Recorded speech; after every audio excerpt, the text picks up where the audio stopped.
सोचा है कि तुम्हारे साथ वाला वो टॉपर लड़का जो तुमसे कम पढ़ता है वो एग्जाम में तुमसे आगे कैसे निकल जाता है? क्या वो तुमसे ज्यादा इंटेलिजेंट है? नहीं भाई, बस उसके पास वो स्ट्रेटेजी है जो तुम्हारे पास नहीं है। जापान के स्टूडेंट दुनिया में सबसे डिसिप्लिन्ड माने जाते हैं, इसलिए नहीं क्योंकि वो ज्यादा मेहनत करते हैं, बल्कि इसलिए क्योंकि उन्हें दिमाग का इस्तेमाल करना अच्छे से आता है। और आज मैं स्पीड को 10x बढ़ा सकती हैं। अब डिसीजन तुम्हारा है कि तुम वही लूजर बने रहना चाहते हो जो दिन रात पढ़ाई करता है, या फिर तुम जापान की इन 5 सीक्रेट टेक्निक्स से अपना गेम बदलना चाहते हो। So let's start the video. Technique number 1, procrastination तुम्हारी विल पावर को खा जाती है। हर बार जब तुम कल से करूंगा बोलते हो तो तुम अपने फ्यूचर सेल्फ को धोखा दे रहे होते हो। ये आदत तुम्हें फेलियर की तरफ धकेल रही है, और इसके सॉल्यूशन के लिए जापानीज लोग यूज करते हैं काइजन टेक्निक का, जिसका मतलब होता है सिर्फ 1 मिनट का रूल। जब भी किसी बड़े चैप्टर से डर लगे या उसे करने का मन ना करे तो खुद से कहो कि मैं सिर्फ 1 मिनट ही पढ़ूंगा और फिर बंद कर दूंगा। बिकॉज मुश्किल ये है कि हमारा ब्रेन बड़े टारगेट से डरता है, इसीलिए जब तुम सिर्फ 1 मिनट का कमिटमेंट करते हो तो दिमाग का रेजिस्टेंस खत्म हो जाता है, क्योंकि स्टार्ट करना ही सबसे बड़ा टास्क है। टेक्निक नंबर 2 नहीं चलता है कि क्या खत्म हुआ है और क्या बचा है, और साथ ही कंफ्यूजन एंजाइटी पैदा करती है, जिस वजह से तुम ज्यादा पढ़ाई नहीं कर पाते हो। जब दिमाग क्लटर हो तो फोकस 0 हो जाता है, और तुम मशीन नहीं हो जो सब कुछ याद रख सको।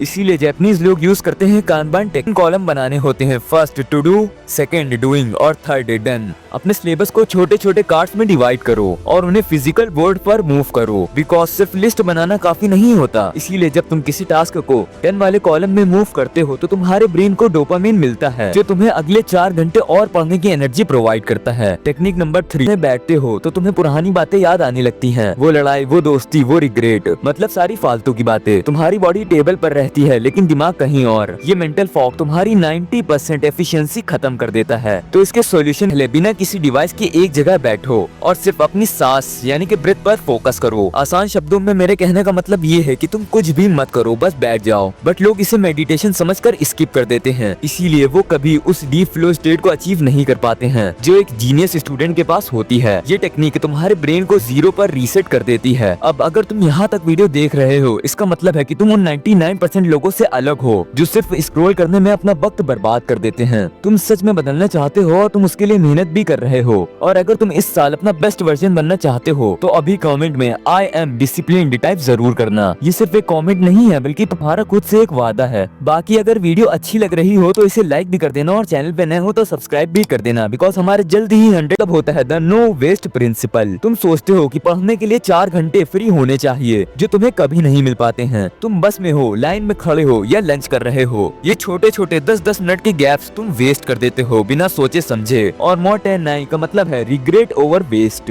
हर वो पल जो तुमने बिना किसी मकसद के गुजारा वो एक गुनाह है। इन छोटे गैप्स में एक्टिव रिकॉल करो या फ्लैशबैक कार्ड्स को देखो, क्योंकि बड़े सेशंस थका देते हैं। इसीलिए ये माइक्रो लर्निंग तुम्हारे दिमाग को थकने नहीं देती, और इन्फॉर्मेशन लॉन्ग टर्म मेमोरी में भी चली जाती है। टेक्निक ये है कि तुम जो भी चीज देखते हो तुम्हें लगता है कि ये तो मुझे आता है। ये सेंटेंस सबसे ज्यादा खतरनाक है, क्योंकि ओवर कॉन्फिडेंस ग्रोथ को रोक देता है। जब तुम सोचते हो कि तुम सब जानते हो, तुम्हारा दिमाग नया सीखना बंद कर देता है, और यही वो पॉइंट है जहाँ टॉपर्स आगे निकल जाते हैं और तुम वहीं रुक जाते हो। शोशन का मतलब होता है कि हर चीज को ऐसे देखना जैसे तुम उसे पहली बार सीख रहे हो, बिल्कुल एक बच्चे की तरह क्यूरियोसिटी के साथ। बट ईगो बीच में हमेशा आ ही जाता है, इसीलिए तुम्हें हर बार अपना कप खाली करके बैठना होगा ताकि उसमें नया ज्ञान भर सको, मतलब दिमाग का कप। तो बस 5 टेक्निक्स यहीं तक थी।